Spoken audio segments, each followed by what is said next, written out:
Isabela Broadcast Center, himpilang tumatalakay sa mga proyekto at serbisyong tunay para sa tao. Hatid ang mga programang nag-uugnay sa bawat Isabelenyo saan mang panig ng mundo.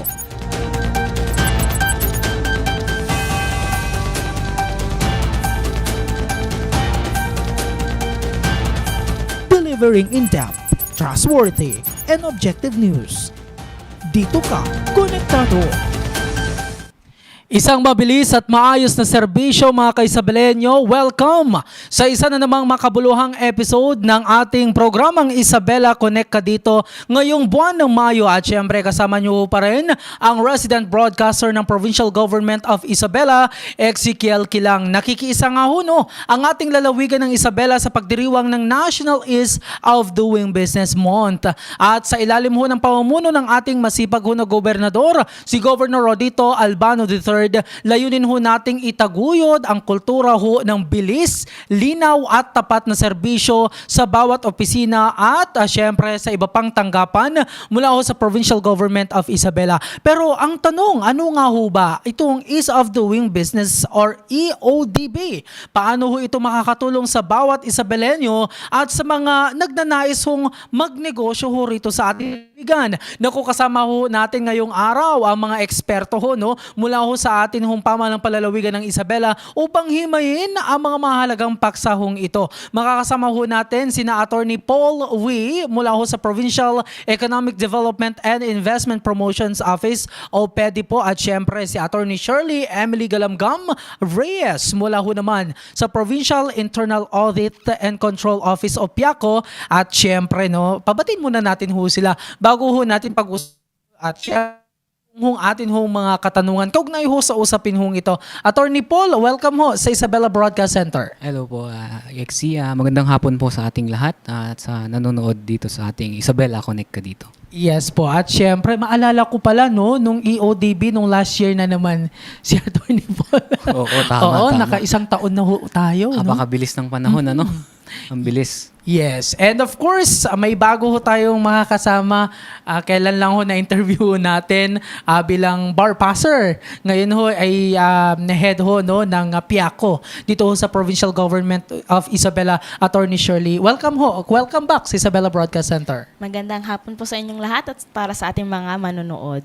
Yan, talaga kompleto sa Ricardos. We have the head of PEDI po at head ho ng PIACO. Pero first of all, yung atin ho mga viewers, tumutok lang ho kayo. Syempre, kung may mga katanungan ho kayo, feel free lang at maybe sa mga susunod ay sasagutin ho yan ng atin ho mga bisita. Attorney, pag-usapan nga ho natin, simulan ho muna natin ito sa kumbaga pinaka-basic. Bakit nga ba natin pinagdiriwang itong National Ease of Doing Business Month? Okay, ang pangunahing layunin po ng ating EODB month or Ease of Doing Business month ay upang ipaalam o imulat sa lahat kabilang ng ahensya ng gobyerno at ang ating ordinaryong mamamayan na dapat ang serbisyo po sa gobyerno ay mabilis at maayos. Opo. Sa pangunguna po of course ng ating Governor Rodolfo T. Albano III, buo po ang suporta ng Provincial Government of Isabela sa adhikaing ito ng ating ARTA. Sa pamamagitan po na ito ay pinapakita natin na dito sa Isabela ay maayos at mabilis ang ating serbisyo sa ating mga mamamayan. Oo, kasi madagdag ko lang sir, may mga parang surprise inspection din kayong ginagawa when it comes to sa mga ganitong mga bagay ho na ito. Opo, mayroon po tayong mga inspection na ginagawa na kailangan nating i-report sa ARTA na upang ipakita na yung ating proseso o pagbigay serbisyo ay alinsunod po talaga sa takda ng EODB law.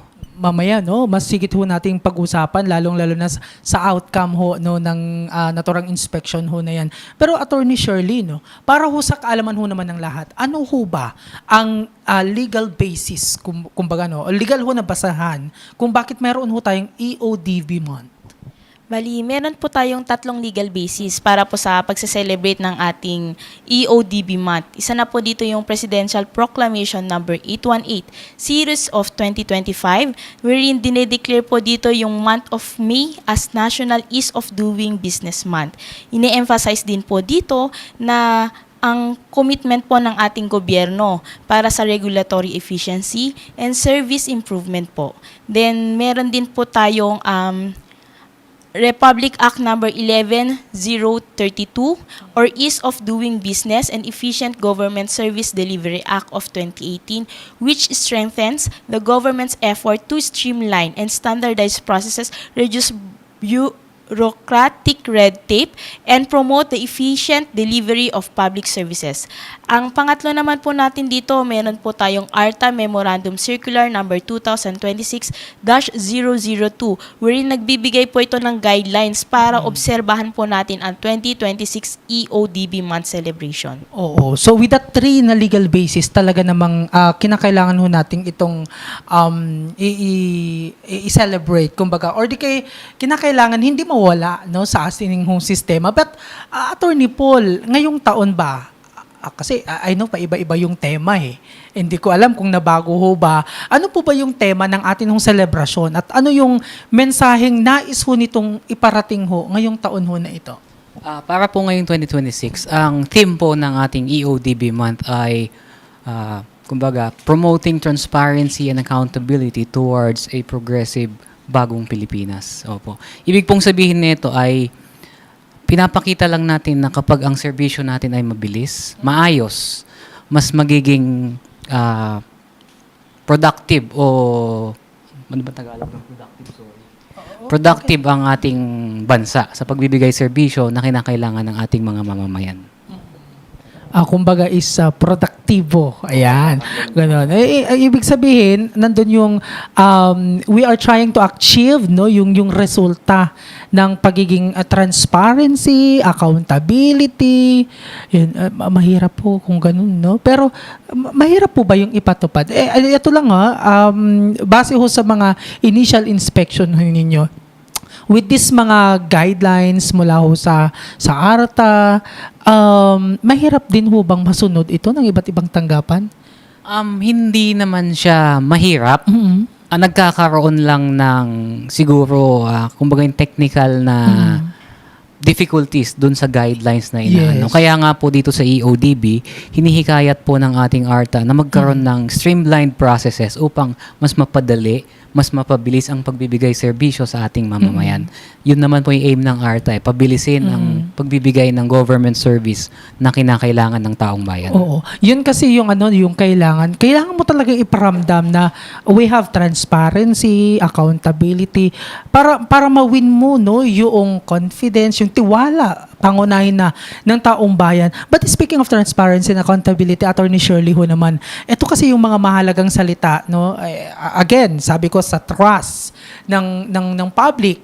Ano-ano naman ho yung mga aktibidad na inihanda ho ng Provincial Government of Isabela at ng ARTA para ho sa buwang ito? So, meron po tayong PGI-led activities. Una na po dito yung meron tayong official opening para sa EODB month celebration po nung PGI flag ceremony nung May 5. Isa na, pangalawa po dito, meron po tayong Isabela Connect Ka Dito. Ginanap po ito nung May 5 para po sa discussion po sa EODB law at saka sa mga activities po para sa ating EODB month celebration. Nagkaroon din po ng establishment ng EODB lane para sa ating one-stop shop at magkakaroon po tayo ng conduct of workshop para po ma-improve natin yung mga citizens charter ng mga iba't ibang office. Okay? Meron pa pong last conduct an orientation and workshop with our EODB focals. Meron din po tayong ARTA-led activities. Isa na po dito yung Grand EODB Fair na ang kasama po natin dito yung mga selected LGU nationwide po. Meron din po tayong ARTACBO, EODB Advocacy Run.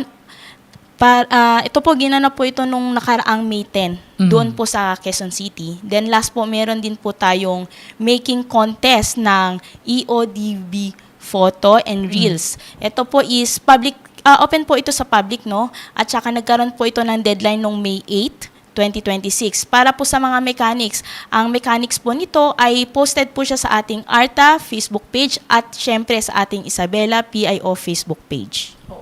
Matanong ko lang, no, with that mga activities ho na yan, I'm just wondering, kumusta ba yung kamalayan ng mga taong bayan? Kumbaga, hindi ba sila parang nasishock na, meron palang ganitong mga event under, syempre government, yung ease of doing business, yung mga kalatagunan, yung personal na assessment to ninyo, Attorney Paul and Attorney Shirley? Sa akin naman na meron mga mangilan-ngilan na hindi pa rin, kumbaga hindi aware na may ganito pala ang ARTA. So, napakagandang avenue itong ginawa ng ARTA upang ipaalam sa ating mamamayan na nakatutok ang ARTA sa pagpapaayos at pagpapabilis ng serbisyo sa ating gobyerno. Pero kumusta naman yung parang commitment, pakikipag-ugnay ng taong bayan with this mga line of activities, Attorney Shirley? Sa ating PGI naman po, no, meron po tayong mga feedback forms. Kumbaga, alam naman po nila na ang bawat empleyado po ng gobyerno is transparent po, accountable, at saka efficient po. At nakikita rin naman po sa mga citizens charter na nakapost po sa lahat ng offices na meron po tayong sinusunod na 3-7-20-day rule po. Yes. Mamaya i-explain ho natin yung 3-7-20. Oo. 20 rule. Akala ko 370. Ang tagal na nun, no? Pero grabe, bugbog ho yung provincial government of Isabela. Talagang ganyan ho, no? Yung dedikasyon, no, ng aming hong leadership. Ayan, through our Governor Tito Albano. Gusto niyang talagang maging aware yung ating mga kababayan na, hey, may karapatan kayong magreklamo just in case na matagal, eto, kasi bato-bato sa langit, mabukulan. Usually yung iba ho kasi, takot ho sila na iilagay ho sa mga dingding, yung mga ganitong information, baka daw sila ho yung mabuko. Dito sa Provincial Government of Isabela, hindi. So talagang may mga guide ho kayo. Madalas ho nating marinig ho naman yung ARTA. Attorney Paul, ano pa talaga yung papel ng Anti-Red Tape Authority? Kasi kapag ARTA, parang given, nandun, pero ano ba talaga yung scope ho nito? Opo. Ang ARTA or ating Anti-Red Tape Authority ay isang ahensya ng gobyerno na kalakip o kadikit ng Office of the President. Ang pangunahing tungkulin po ng ARTA ay siguraduhin na ang pagbibigay serbisyo sa gobyerno ay walang red tape, mabilis at maayos. Opo. Yan po ang kanilang primary task. Huwag sabihin naman ng ating mga kababayan, tansya na ho, ano ba yung mga Ilocano, na pareho, ano ba itsura tita ARTA? Ganun. Siyempre may mga naman sila, no? May nakikita ho naman at nalalapitan. May mga identification naman ho sila, sir, kung Ang sakali. mga ARTA po, we have, I think we have a regional office ng ARTA dito for Northern Luzon lang siya.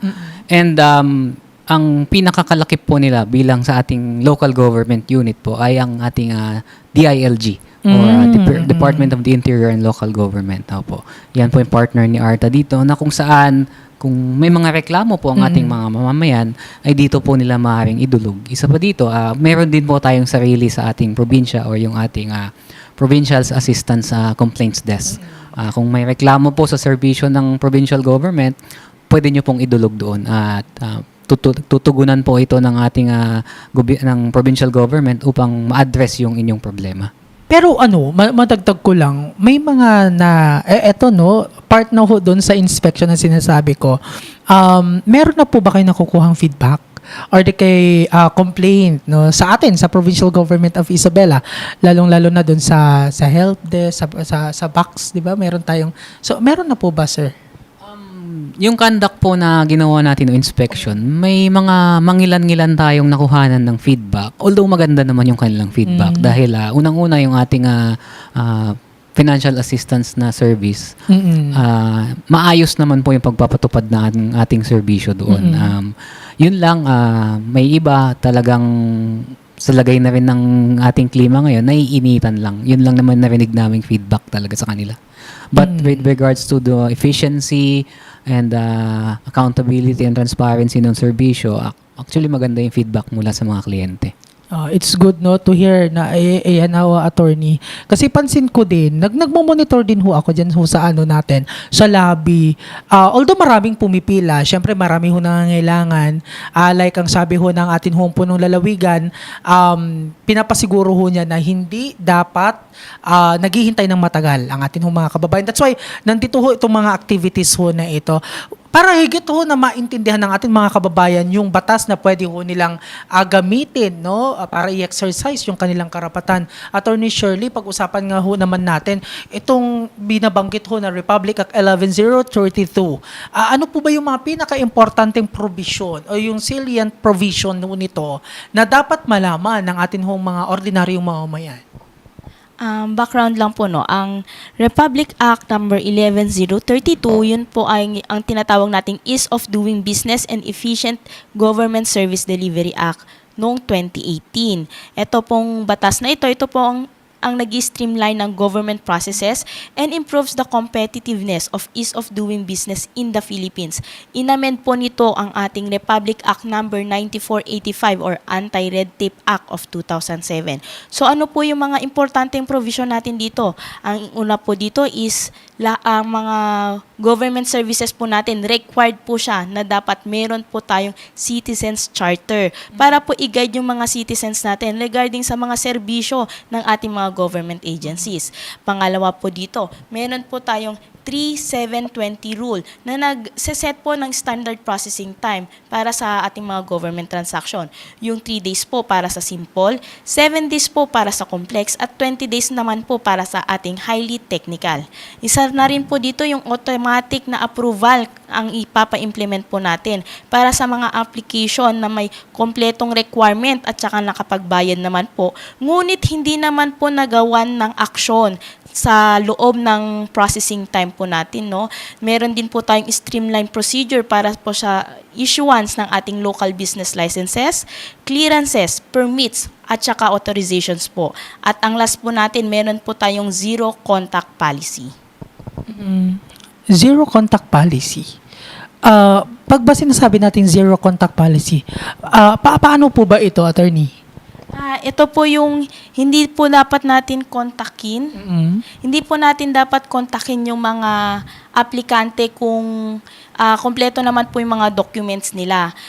Ito lang po is ang time lang po na access lang natin po sa kanila kapag nag-submit po sila ng documents. Oo. Diyan na rin kasi pumapasok yung yung mga fixer, ganon. Iwasan po Oo, natin yung red tape. May ganyan kahit naman okay na sasabihin, ay hindi, may komplikado yung papel mo. Gusto mo bang mapabilis? Ganon. Oo. So nagkakaroon na sila ng, okay, akin na yung number mo, kontakin kita kapag wala na ho mga attorney yung wala, balik ka na lang next week kasi wala yung pipirma. Wala yung signatories. Wala po Wala tayong po yung ganun. ganun. Sinisigurado po natin na nakakasunod po ang lahat ng government transaction natin sa Oo. 3720 rule. Nakakabilib po itong 3720, mapapa 70. Ito bang 20? Ano po ba yung mga transaction usually na very complicated na kinakailangan maghintay ng 20 days, attorney? Sample lang. Pagdating po sa 20-day rule or yung ating highly technical processes, ito po yung karaniwang nag-i-involve ng practice ng profession. Kumbaga highly technical sa engineering, sa accounting, yan, sa law, sa mga legal opinion. Kaya po 20 days dahil special na kaalaman yung kanilang nire-require upang matugunan yung serbisyo na hinihingi ng ating kliyente. Oo. Kaya sa ating mga kababayan na kung sakali, si Juan de la Cruz, kinakailangan mag-seek ng legal assistance, no? Syempre kailangan lang pang pag-aralan yung case. Tama. 'Di ba? Hindi yung instant na sasabihin nandiyan na parang magic. Syempre ayaw din ho naman magkamali. Sa madaling salita, Attorney Paul, paano ba direktang makikinabang yung mga ordinaryong mga kababayan ho natin at syempre mga negosyante sa batas ho na ito? Ang pinakadirektang, kumbaga, incentive para sa ating mga mamayan or mga gustong magnegosyo sa batas na ito is andun na po yung processing time. Alam na nila kung 3, 7, or 20 days lang ang itatagal ng proseso ng kanilang serbisyong ina-applyan. At sa pamamagitan din po ng Citizens Charter, nakalathala na din kung ano yung mga documentary requirements na kailangan lang nilang isubmit o kailangan hingiin. Para po sa kalaman ng lahat, kapag wala pong sa Citizens Charter yung hinihingi ng isang ahensya ng gobyerno, ay pwede na po silang ireklamo sa ating ARTA. So yun po yung pinaka-basic na incentive na maibibigay ng ating Anti-Red Tape Authority or ating EODB law para sa mga mamamayan at mga gustong magnegosyo. Hindi naman sa dinidegrade ko ho, Attorney Paul. Usually kasi yung mga mahihirap na mga kababayan ho natin, hindi naman ho lahat, no? No read, no rights, kumbaga. So, ano ho yung mga paraan ho naman para nang sa ganun, hindi ho sila mabiktima ho ng red tape? Kasi yes, we appreciate no yung mga nakadikit ho diyan, mga citizen charter, mga paabiso. So, paano yung kanilang mga cases? Siyempre, kakapit na lang ho sila sa patalim or sa mga offer. So, paano natin sila matutulungan? Sa ating pong mga cases na ganyan, mayroon pong mga, kumbaga, direktiba ang ARTA na ginawa. Isa na dito yung pagsasalin lahi ng ating citizen charter. Mm-mm. Kung mapapansin po ng ating mga kababayan, ay Tagalog po ang Yes. citizen charter natin sa Provincial Government of Isabela upang mas madaling maintindihan ng mga ordinaryong mamamayan. Pangalawa po, nandyan din po ang ating assistance desk. Yes. Opo, na maaari po nilang dulugan kung mayroon po silang katanungan kung paano po i-avail ang isang service dito sa ating Provincial Government of Isabela. Oh, aside sa mga nabanggit ho ninyo, no, Attorney Paul, nandyan din ho yung mahalagang katuwang ho natin, ang PICART. Attorney Shirley, ano ho yung tungkulin ho naman ng PICART o ng Provincial Committee on Anti-Red Tape?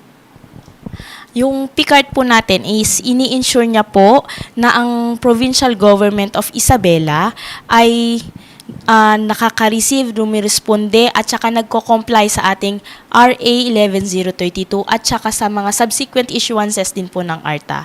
Isa na rin po dito yung sinisigurado rin po na yung mga different offices, kasama na po yung mga hospitals under po sa BGI, is ini-implement at sinusunod po yung kanilang mga sariling citizens charter po at sinusunod din po ang kanilang 3720 rule para po sa ating public service delivery.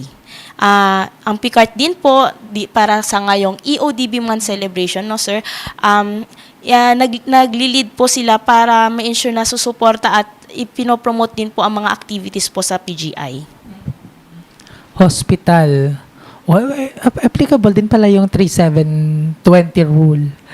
Oo, kapag ang sakit mo sinat lang. Hindi naman naabutin, attorney, no? Yung 3 days. Hindi naman. Kumbaga, ang process ng 3720 na applicable sa hospital ay Oo. kung may sakit ka, papacheck up ka. Mm.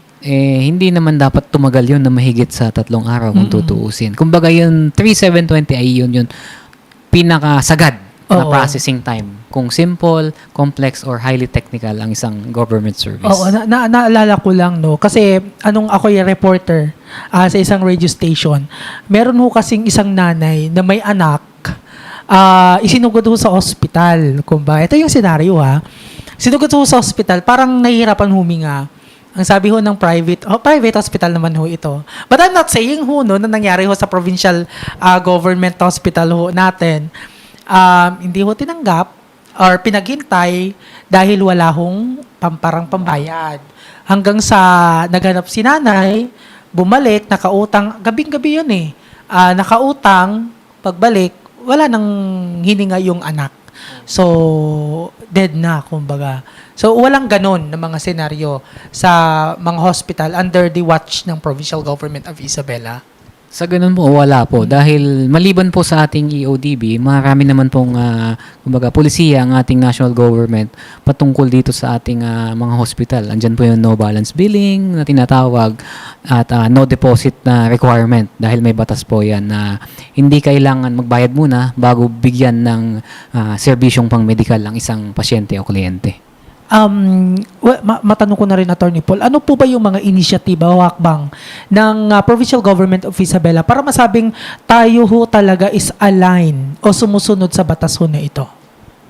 Unang-una po, nandyan po yung ating compliance sa requirement ng ARTA. Taon-taon po ay nagsusumiti tayo ng ating certificate of compliance sa ARTA na ang ating citizens charters ng ating mga different departments at offices are, number 1, updated.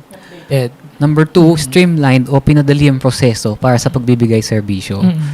Ayun po yung pinakamahalaga doon. Pangalawa po ay yung nagsasubmit din po tayo ng zero backlog. Kumbaga, wala tayong transaction o serbisyo na pending sa ating mga opisina. Because doon po natin makikita kung gumagana talaga or efficient talaga yung delivery natin ng ating government service. Oh, okay. So, walang backlog, updated. Kinakailangan ho ba, attorney, na every year, tinitignan ho ninyo na very short na ho itong taon na ito, but next year, kinakailangan mas ma-shorten pa. Necessary po ba? Hindi naman necessary na shorter. Ang habol lang po ng ARTA or EODB law is kumbaga streamlined.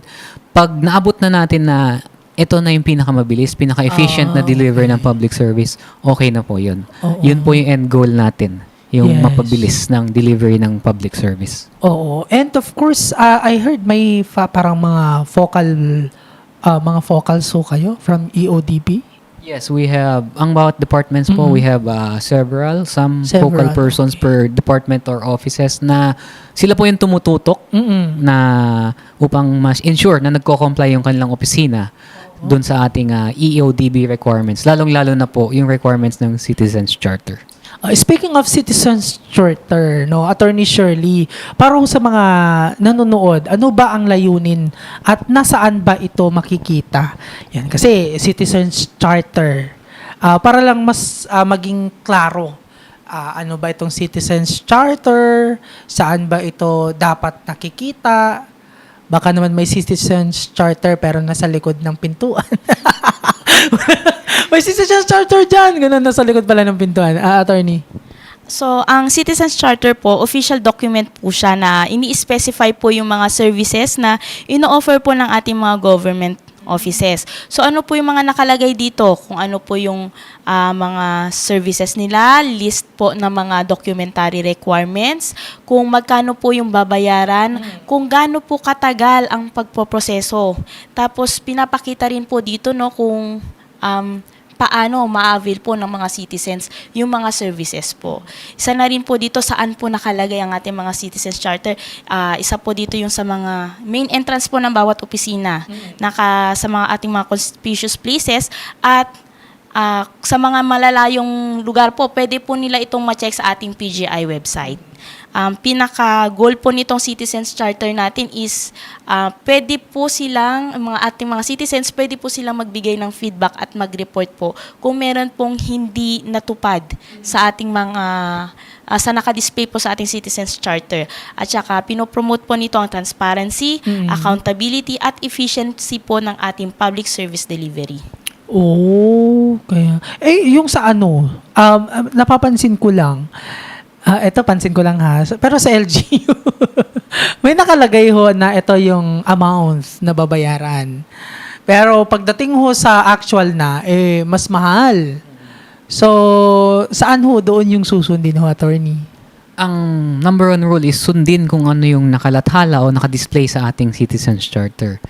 Pangunahin nga po is kung wala doon, sabi ng ARTA, kung hindi nakadisplay, hindi nakalagay, hindi yun ang requirement. Kung ano lang ang nakalagay, kung magkano, kung ilan dokumento ang requirements, yun po ang masusunod. Naging ano dito, naalala nyo, yung issue ng LTO na nanghingi ng, alam mo, driver's license ata or ano. Opo. Na ARTA po yun.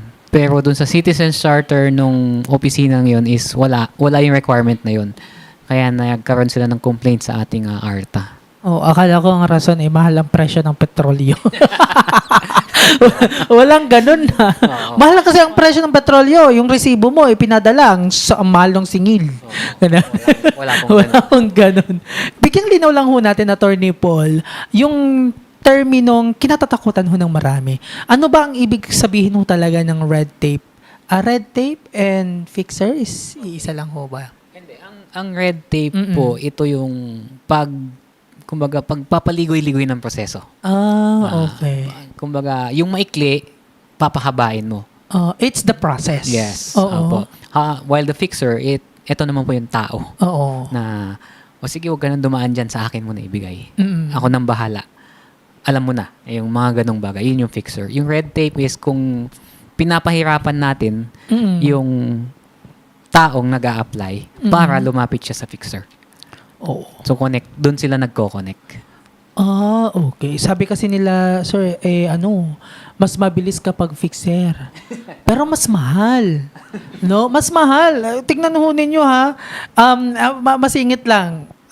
Nag-acquire ho ako ng driver's license. Ayan. Bati-bati ulit sa langit. It is an example lang ho, no? Para wag ho tayong kumapit. Wag ho tayong mag-shortcut. Kasi merong nag-o-offer something mga around 5K. Yung additional lang ng restriction. 5K. Hindi naman ako lumapit talaga, sir. Nagtanong lang ako kung magkano yung gagastusin. So, around 5K. Pero nung ako yung nag-process, ang nagastos ko lang is wala pang 500 pesos. Totoo yun. So, yun ho. Wag ho tayong yung iba ho kasi attorney is yung term na nasulit na Ilocano, parang busy kasi ako kaya ganun. Kaya siguro nagkakaroon ho ng mga fixer at may mga so wag ho natin tangkilikin ho yung mga fixer. At kinakailangan ho is manaig ho ang batas, kumbaga. Attorney Shirley, para ho sa atin ho mga kababayan, ano-ano naman ho yung mga konkretong paglabag ho sa batas na ito na maaari ho nilang i-report sa ARTA o sa inyong tanggapan? Isa na po dito, sir, is tinanggihan po yung application, pero kumpleto naman po yung mga dokumento. Oo. Isa na po yun. Yung pangalawa po is humihingi po ng additional requirement or payment, pero hindi naman po ito nakalagay sa kanilang Citizens Charter. Tapos hindi po nakatanggap ng written notice na yung application pala nila is hindi pala aprobado. So, lumagpas din po sa 3720 rule yung pagproseso po ng kanilang document at saka nagbayad po sila pero wala pong official receipt na natanggap. Isa na rin po dito yung pinag-uusapan po natin kanina, idinaan sa fixer at yung pagkakaroon po ng cut-off system o kaya wala po lahat ng tao sa isang opisina, meron po tayong sinusunod na no-break policy. Katanggap-tanggap po ba yung To follow na lang yung resibo na ubusan kami. Hindi po, opo. Kasi doon natin una-una makikita yung transparency and accountability natin. Kasi sa pag-issue ng resibo, andun kung magkano yung binayaran. That's already transparency and accountability. Palaging humingi ng resibo. Yung kakilala ko, sila Sir Arnel, walang ligtas yun eh. Resibo! Ganun, kahit di pa siya nagbabayad resibo. Biro lang. Kung may reklamo po ang atin mga kababayan, saan particular para humas malinaw mga attorney at paano sila pwedeng makipag-ugnayan? Opo. Unang-una po, nandyan po yung tanggapan ng ating PCART kung saan pwede po silang magsumiti or magbigay ng kanilang reklamo or kung ano feedback regarding sa mga departments natin sa Provincial Government of Isabela. Andyan din po yung ating PACT or Provincial Assistance Complaints Desk sa lobby po ng Provincial Government. And of course, yung number o hotline ng ating Anti-Red Tape Authority na makikita naman po dyan sa ating lobby and of course sa website po ng ating Provincial Government of Isabela. Andun din po yung mga email address na kung saan pwede po silang mag-submit ng kanilang mga reklamo kung may na-experience silang hindi kaaya-aya sa pagbibigay serbisyo dito sa Provincial Government of Isabela. Marami ho pala, no? Kumbaga, wala nang rason para hindi ho magreklamo. Liban na lang kung talagang nawili na ho sa shortcut. Hindi ho biro ho yung batas ho na ito, Attorney Shirley. Ano naman ho yung parusang naghihintay sa mga kawani ho ng gobyerno na mapapatunayang sangkot ho sa red tape? Kapag first offense pa lang naman po, may 6 na buwan na suspension sa gobyerno. Pero kung pangalawang offense po o kaya dumaan po sa fixer, sibak po sila sa serbisyo, Wow. hindi na sila maaring humawak ng pampublikong tanggapan. Tanggal din ang kanilang retirement benefits at saka may 1 taon hanggang 6 na taon na pagkakakulong at higit sa lahat, meron din po silang babayarang penalty. Ito po ay yung 500,000 hanggang 2 milyong piso. Paano kung ginamit lang yung pangalan ng government employee? There's always a due process ho naman. Hindi ko ikaw, Kevin Rivero. Ay, biro lang kasama namin yan. Ikaw, Juan de la Cruz, sinabi na ikaw daw yung pangalan na ganito. Yan. May investigation ho naman, attorney. Of course, meron naman pong Oo. investigation. Observance natin yan ng ating due process na tinatawag. May karapatan kang magpaliwanag, ganun. Bago tayo magtapos, may iba pa po bang kategorya yung mga serbisyo ho sa gobyerno? Attorney Paul, halimbawa, kung medyo mahirap ho ang application. Opo. Ang categories po ng ating services na under EODB are simple, complex, and highly technical. Paano natin masasabing simple para maging 3 araw lamang? Pag simple po ay kumbaga walang discretion o na tinatawag na exercise. Kung andyan ang papel, kompleto ang dokumento, kailangan mo ibigay ang serbisyo. Yun po yung simple. 3 araw lang po yun. Complex ay merong discretion involved sa pag-aproba o pagbibigay ng serbisyo na kailangan pagdesisyonan ng officer or department na kung saan ina-applyan yung ating services. Kaya po tumatagal ito ng 7 days dahil kailangan i-evaluate yung dokumento o mga requirements. And of course, yung huli po yung highly technical na kagaya po nabanggit ko kanina, kailangan po ng exercise ng technical knowledge or kakayahan ng special skills like exercise of profession upang maibigay yung services na ito. Kaya po karaniwang tumatagal ng hanggang 20 araw. Oh, there you have it ha mga ka-Isabelenyo. Kaya kung meron ho kayong transaksyon ho sa gobyerno, wag ho kayong mahiya, lalong-lalo na wag ho kayong matakot kasi meron ho kayong sandalan na batas na pwede ho ninyong gamitin para ipaglaban ho yung karapatan ho ninyo. Okay? At syempre, no, I know, busy ho kayo, pagod na ho kayo kung saan ho kayo galing, no, mga attorney. Siguro, mensahe ho ninyo sa atin ho mga kababayan, lalong-lalo na siguro yung mga naka-experience ho na ganito na simple lang yung transaction pero naging highly technical or naging komplikado. Attorney Shirley? Kapag meron po kayong na-encounter na mga tao na humihingi po ng additional fees or additional requirement na hindi naman po kasama sa kanilang Citizens Charter, ipag-alam po agad ito, i-report sa ating mga EODB focals. Okay, maraming salamat, Attorney Shirley. Attorney Paul? Opo, ganun din po. Wag pong mahihiya or matatakot ang ating mga kababayan na i-report sa tanggapan ng PCART o sa Office of the Governor ang mga hindi kaaya-ayang experience kung meron man sa paghingi ng serbisyo o assistance sa ating Provincial Government of Isabela. Bukas po ang aming tanggapan upang tugunan ng inyong mga reklamo. Okay, with that, maraming salamat Attorney Paul and Attorney Shirley. Again, napakalawak ho at napakalinaw ho ng ating talakayan ngayong hong araw. At again, salamat ho sa inyong mga oras na ibinahagi no, dito ho sa atin hong palatuntunan. Mga ka-Isabelenyo, tandaan ho natin, ang mabilis at tapat ho na serbisyo ay karapatan ho ninyo yan. Huwag ho kayong matakot na magbigay ho ng feedback at makiisa ho sa pagpuksa ho ng red tape. Dahil ho sa Isabela, ang bawat minuto ho ninyo ay mahalaga. Maraming salamat din ho sa mga nanood ngayong hapon ho na ito sa atin hong panibagong edisyon. At syempre, huwag din hong kalimutan na i-like at i-follow ang ating Facebook page, Isabela PIO, at mag-subscribe sa ating hong YouTube channel para ho sa iba pang mga updates. Sa ngalan ho ni Governor Rodito Albano at Vice Governor Kiko D at ng buong pamanampalalawigan ng Isabela, muli ako po ang inyong lingkod, ang resident broadcaster ng Provincial Government of Isabela, Ezekiel Kilang, na nagsasabing manatiling connect sa pagunlad, manatiling connect sa bayan, at manatiling connect sa isa't isa. Ito ang Isabela Connect ka dito. Kumusta naman po tayo no yung overall no na naging serbisyo po no na inyong nakuha dito po sa one-stop shop ng Provincial Government of Isabela? Okay na okay po naman ang ano nila sa amin, mga patient po. Wala namang naging delays na nangyari. Wala po naman kasi talagang inaano nila yung mga papers po namin, naasikaso po nila.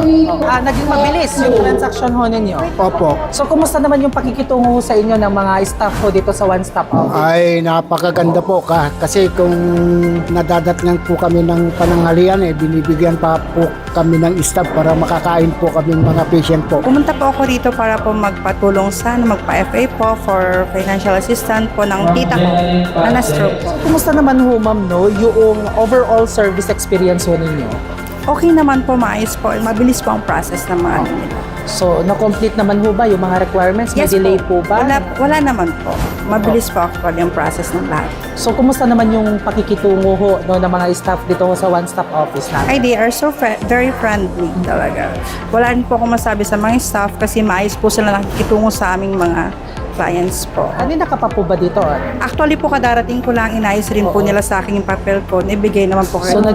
So, naging mabilis yung transaction? Mabilis po naging transaction ako. First time niyo ba na pumunta Yes. sa transaction na ito? Yes po. This is my first time po na actually po na mag-transact po sa akin. Ano po ba yung perception ho ninyo noon bago kayo pumunta dito? Akala ko po kasi napakatagal. Akala ko maghihintay pa ako ng oras, pero hindi po pala. Maayos po nila. So ano pong masasabi ho ninyo sa mga staff po ng one-stop office ng Provincial Government of Isabela? Salamat po sa kanila kasi nandyan po sila na tumutulong sa amin, especially po sa mga pangangailangan po namin, natutugunan po nila kami kagad. Ay masasabi nyo naman sa mga kapwa ho ninyo na nangangailangan na tulong na medyo napapaisip na pumunta dahil nga sa iniisip na baka mahaba ang pila. Huwag po silang mag-doubt na pumunta ka agad kasi actually po maayos po talaga at mabilis lahat ng process.